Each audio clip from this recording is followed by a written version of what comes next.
नमस्कार दोस्तों, मैं गणपत सिंह राजपुरोहित आज पुनः एक बार नए वीडियो के साथ में आपके समक्ष हाजिर हो रहा हूँ।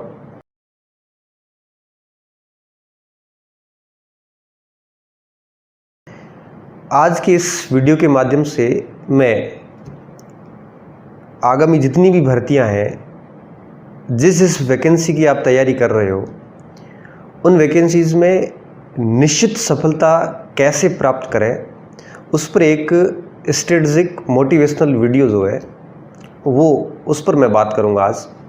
सबसे पहले मैं अभ्यर्थियों की जितनी भी प्रतिक्रियाएं वीडियो के कमेंट सेक्शन से मुझे जो प्राप्त हुई है उनके ऊपर बात करूंगा।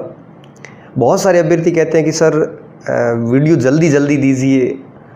उन सारे अभ्यर्थियों को मैं कहना चाहूँगा कि ये संभव नहीं है। दरअसल मेरा पदस्थापन जैसलमेर में है और वीडियो सेटअप पूरा बाड़मेर में है। ऐसी स्थिति में जैसलमेर से बाड़मेर आकर वीडियो बनाना मेरे लिए बहुत ही मुश्किल हो रहा है। तो हर रविवार को जैसे ही मैं बाड़मेर आता हूँ तो एक आध वीडियो बना के जाता हूँ। तो आप मेरे से ये उम्मीद मत कीजिएगा कि मैं निरंतर हर एक दो दिन बाद में वीडियो दूंगा। ये तभी संभव हो पाएगा जब मेरी पोस्टिंग बाड़मेर होगी। तो आप सभी अभ्यर्थियों से मैं एक प्रकार से माफ़ी मांगता हूँ कि यह संभव नहीं हो पाएगा कि मैं निरंतर आपके समक्ष जो है वो वीडियो देता रहूँ।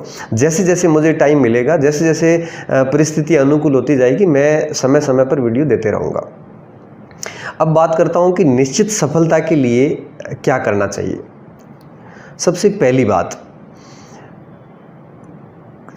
पहले एक सही निर्णय लेना ज़रूरी होता है कि आपको किस एग्ज़ाम की तैयारी करनी है।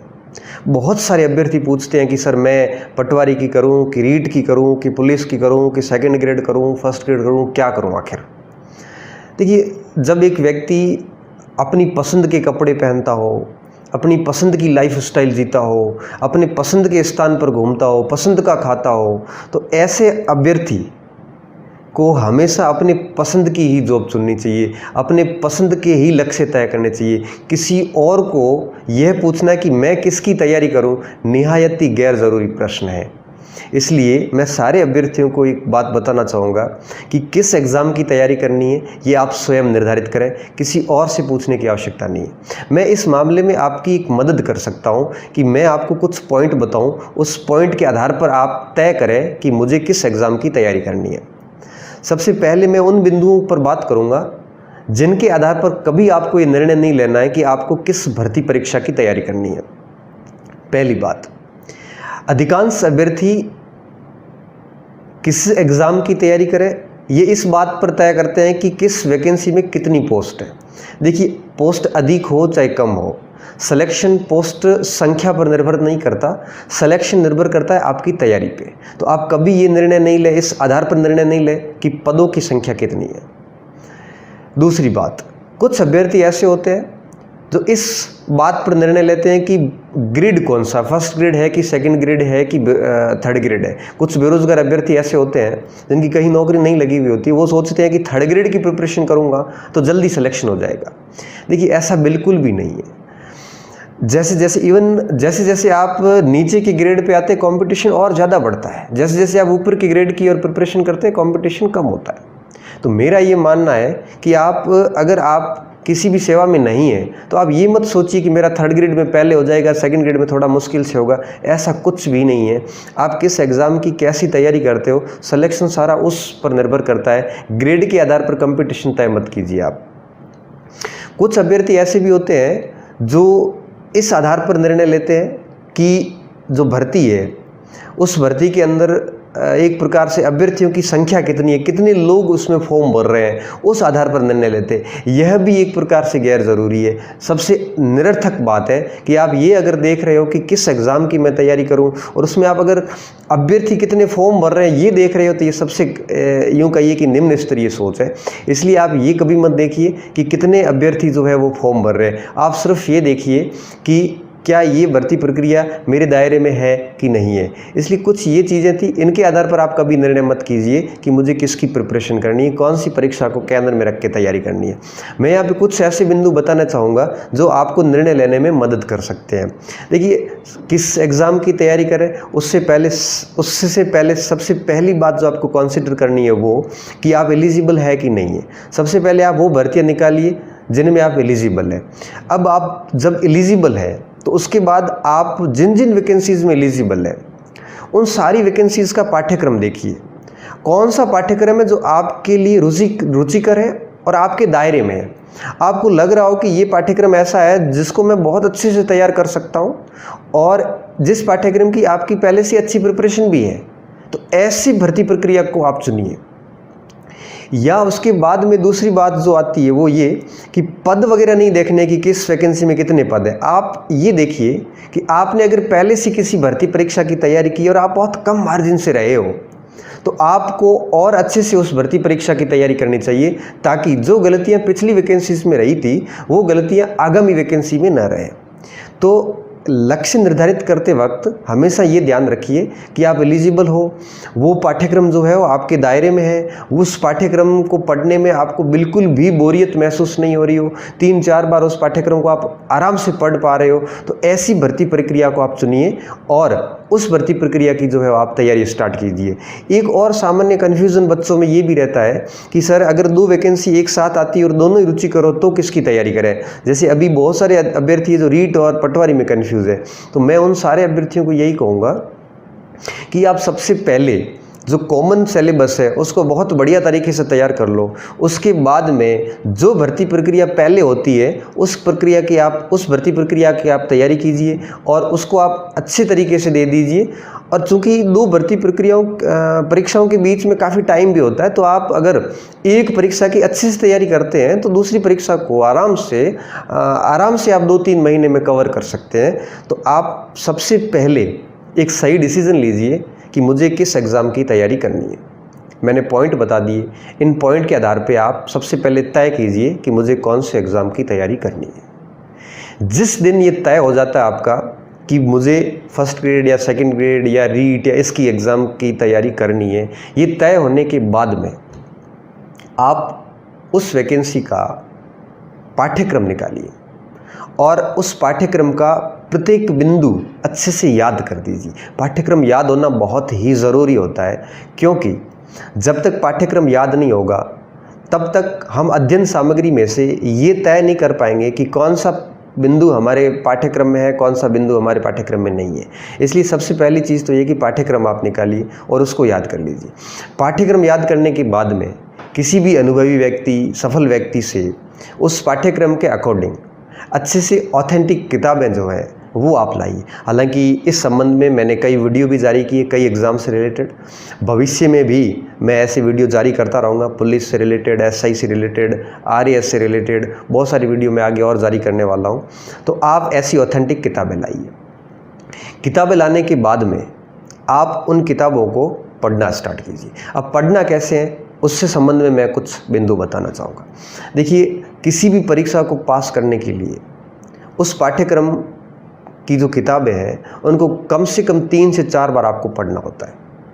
अब करना कैसे है मैं आपको 1 बाय 1 बताने की कोशिश करूँगा।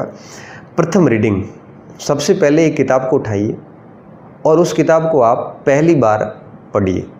पहली बार पढ़ते वक्त कभी नोट्स नहीं बनाए जाते। क्यों? क्योंकि जब आप दूसरी बार पढ़ोगे तो आपको बहुत सारी ऐसी नई चीज़ें मिलेगी, तब आपको लगेगा कि पहली बार जो नोट्स बनाए वो पूर्ण नहीं है। इस स्थिति में पहली बार आप सिर्फ किताब को अपनी नज़र से निकालिए, अच्छे से पढ़ दीजिए। उसके बाद जब आप दूसरी बार किताब पढ़ोगे, उसको सेकंड रीडिंग करोगे, तब आप उस किताब में पेंसिल चलाइए। जो जो चीज़ें आपको इम्पोर्टेंट लग रही है उनकी नीचे अंडरलाइन कर दीजिए। इस बार भी आपको नोट्स नहीं बनाने हैं। जैसे आप थर्ड रीडिंग करते हैं तो थर्ड रीडिंग के टाइम में आप फिर पेंसिल चलाइए और किताब के किनारों पे लिखिए, किताब के आंतरिक भागों में जहाँ जहाँ गैप रहता है वहाँ पे लिखिए। मोस्ट प्रश्नों को, जो भी बिंदु है उनको हाईलाइट कर दीजिए। तीसरी बार जब आप किताब पढ़ रहे होंगे तब आपको लगेगा कि आपको बहुत कुछ चीज़ें याद हो रही है और उसके बाद में लास्ट चौथी रीडिंग के साथ में आप एक रजिस्टर लेके बैठिए और मिनिमम लिखिए, मैक्सिमम याद कीजिए। और चौथी रीडिंग के बाद में जो जो चीज़ें आपको लग रही हो कि अभी भी कन्फ्यूज़न है या बहुत ज़्यादा महत्वपूर्ण है, उन चीज़ों को अपनी डायरी में नोट्स के रूप में उतार दीजिए। इससे क्या होगा कि संक्षिप्त नोट्स भी तैयार हो जाएंगे और उस किताब से रिलेटेड सारी चीज़ें सारगर्भित रूप से आपके रजिस्टर में आ जाएगी। फिर जब एग्ज़ाम टाइम आएगा तो आपको वो किताब पढ़नी नहीं पड़ेगी, आप वो नोट्स पढ़कर भी उस किताब की पूर्णता को प्राप्त कर सकते हैं। तो मेरा ये मानना है कि सिलेबस लाइए, उसके अकॉर्डिंग किताब लाइए और उस किताब को 4 बार पढ़िए। चौथी बार पढ़ने के बाद आप उस चौथी बार पढ़ते वक्त उस किताब के नोट्स बनाइए। ऐसा करने पर वो किताब आपको याद हो जाएगी और वो किताब आपको निश्चित रूप से परीक्षा में मददगार साबित होगी।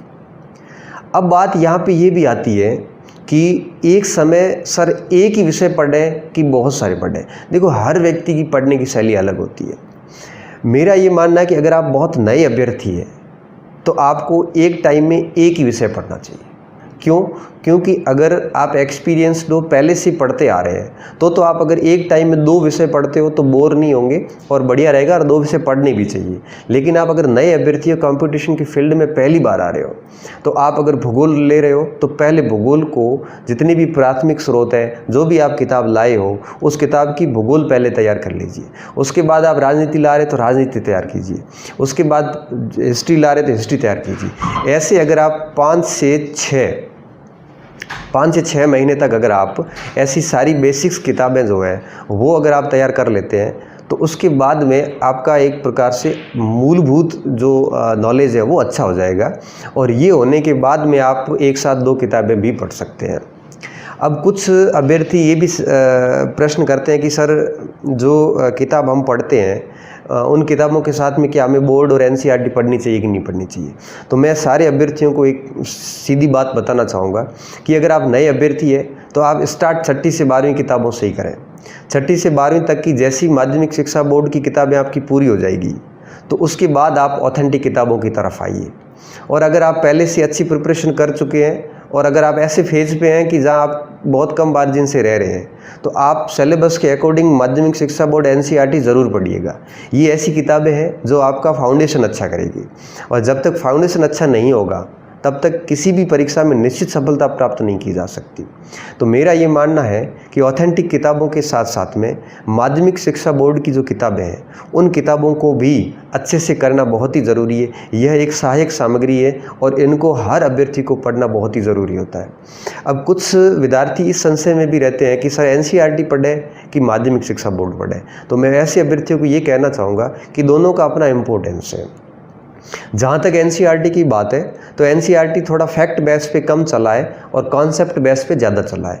तो किसी भी टॉपिक के कॉन्सेप्ट क्लियर करने के लिए जब तक आपका कॉन्सेप्ट क्लियर नहीं होगा तब तक आप अच्छे से आगे नहीं बढ़ सकते। तो कॉन्सेप्ट क्लियर करने के लिए आपको एनसीईआरटी पढ़ना ही पड़ेगा। तो एनसीईआरटी आप पढ़िए। अब बात आती है नई एनसीईआरटी या पुरानी एनसीईआरटी, जो भी आपके पास अवेलेबल है, दोनों अपने आप में ब्रिलियंट उम्दा किताबें हैं। तो आप एनसीईआरटी जो भी आपके पास है वो पढ़िए। और जहाँ तक राजस्थान बोर्ड की बात आती है तो ये कंसेप्ट पे कम चलता, फैक्ट पे ज़्यादा चलता, इसका भी अपना इम्पोर्टेंस है। तो मेरा ये मानना है कि आप एनसीईआरटी राजस्थान बोर्ड दोनों ही पढ़िए। और नई और पुरानी की जहाँ तक बात है तो कोई फ़र्क नहीं पड़ता कि आपके पास नई है या पुरानी है, जो भी है आपके पास वो सारी किताबें जो है सबसे पहले वो तैयार कीजिए। अगर आपने 12वीं पास कर ली और अगर आप कॉलेज में आ गए हैं तो आप सबसे पहले यही काम कीजिए। बोर्ड और एनसीईआरटी पूरा करने के बाद आप ऑथेंटिक किताबों पे आइए, और जैसे ही आप इन ऑथेंटिक किताबों को पढ़ोगे तो आपको एनसीईआरटी की शब्दावली वगैरह जो थी वो आपको बहुत मदद करने वाली है। और इस तरह से अगर आप आगे बढ़ोगे तो निश्चित रूप से आप किसी भी एग्ज़ाम में जो आपने एग्ज़ाम का जो लक्ष्य तय किया था उस लक्ष्य को आप निश्चित रूप से बनाने में सफल होंगे। जैसे ही 4 बार रीडिंग हो जाती है, आप शॉर्ट नोट्स बना लेते हैं, माध्यमिक शिक्षा बोर्ड और एनसीईआरटी पढ़ ली जाती है, तब आपको लगने लग जाएगा कि आपका कोर्स अच्छे से पूरा हो चुका है। और जैसी यह स्थिति आ जाती है तो उसके बाद में अगला जो चरण आता है वो होता है प्रैक्टिस। अब आपको अभ्यास की आवश्यकता रहेगी। तो अभ्यास हेतु आप कोई भी टेस्ट सीरीज़ ज्वाइन कर सकते हैं। टेस्ट सीरीज़ नहीं है तो आप मार्केट से कोई भी मॉडल टेस्ट पेपर या कोई भी प्रैक्टिस क्वेश्चंस का कोई भी ऐसा गुटका या फिर पुराने जितनी भी पेपर हुए उनकी कोई भी गाइड लेके आओ और उनसे आप हर दिन 20-25 प्रश्न जो है वो प्रैक्टिस करते रहिए। प्रैक्टिस करने से न केवल एक्यूरेसी आएगी बल्कि आपका कॉन्फिडेंस जो है वो भी बिल्ड होगा। तो हमेशा ध्यान रखना, पाठ्यक्रम अच्छे से 3-4 बार पूरा हो उसके बाद ही प्रैक्टिस करना, जिससे कि आपकी तैयारी का जो है वो मापन हो सकेगा। तो मैं इस पूरी वीडियो को सार स्वरूप वापस बताना चाहूँगा कि सबसे पहले सही निर्णय लीजिए कि किस एग्ज़ाम की प्रिपरेशन करनी है। निर्णय लेने के बाद में उस एग्ज़ाम का पाठ्यक्रम लाइए, उस पाठ्यक्रम के अकॉर्डिंग ऑथेंटिक किताबें लाइए और उसके बाद में माध्यमिक शिक्षा बोर्ड या NCERT उनके साथ 4 बार उन किताबों की रीडिंग कीजिए। चौथी बार आप नोट्स बनाइए। ये सारा करने के बाद में आप प्रैक्टिस कीजिए। इस हेतु आप पुराने प्रश्न पत्र भी ला सकते हो और या फिर मॉडल टेस्ट पेपर भी ला सकते हो, उसकी प्रैक्टिस कीजिए और यह प्रक्रिया एग्ज़ाम तक जारी रखिए। एग्ज़ाम की डेट आगे बढ़ जाती है, कई बार ऐसा होता है जैसे कि अभी फर्स्ट ग्रेड में हुआ, तो अभ्यर्थी ये समझने में भूल कर जाते हैं परीक्षा स्थगित नहीं हुई है, डेट आगे बढ़ी है। डेट आगे बढ़ी है इसका मतलब कभी न कभी एग्ज़ाम तो होना ही है। तो आप अपनी तैयारी एग्ज़ाम तक जारी रखिए। अगर आप बीच में अगर तैयारी छोड़ दोगे तो आपने जो पहले तैयारी की थी उसका कोई अर्थ नहीं रहेगा। इसलिए ये सारी प्रक्रिया आप निरंतर दोहराते जाइए और परीक्षा तक अगर आप ये सब करने में सफल होते हैं तो आपको एग्ज़ाम में कोई भी असफल नहीं कर सकता। इस वीडियो को अधिक से अधिक विद्यार्थियों तक पहुंचाइए, इस वीडियो को शेयर कीजिए ताकि हर अभ्यर्थी घर बैठे अच्छे से अच्छे वो पढ़ सके, सफलता हासिल कर सके। आपका प्रेम और स्नेह जो मुझे मिल रहा है, मेरी उम्मीद रहेगी, अपेक्षा रहेगी कि आगे भी ये प्रेम और स्नेह मिलता रहे। और सारे अभ्यर्थियों को मैं बताना चाहूँगा कि भविष्य में वापस यही स्ट्रेटजी वीडियो भी मैं जारी करूँगा और साथ साथ में एक विषय की सीरीज़ और संभवतः इतिहास की इस सीरीज़ जो है वो मैं स्टार्ट करने वाला हूँ, लेकिन उसको भी समय लगेगा, करीबन 1 से 2 महीने लगेंगे। और जैसे ही मेरा पूरा सेटअप हो जाएगा उसके बाद हिस्ट्री की क्लासेस जो है वो मैं स्टार्ट कर दूँगा। आप सभी अभ्यर्थियों का, साथियों का मैं बहुत बहुत धन्यवाद ज्ञापित करता हूँ कि आप लोग निरंतर इस चैनल पर बने हुए हैं, कंटिन्यू सब्सक्राइबर बढ़ रहे हैं और आपका जो प्रेम है ये हमारे इस चैनल को नई ऊंचाइयों पर ले जाएगा, ऐसी मेरी आप सभी से उम्मीद है। बहुत बहुत धन्यवाद, आपने पूरा वीडियो देखा। ये वीडियो आपके लिए लाइफ चेंजिंग साबित होगा, ऐसी मैं उम्मीद कर रहा हूँ। पुनः धन्यवाद।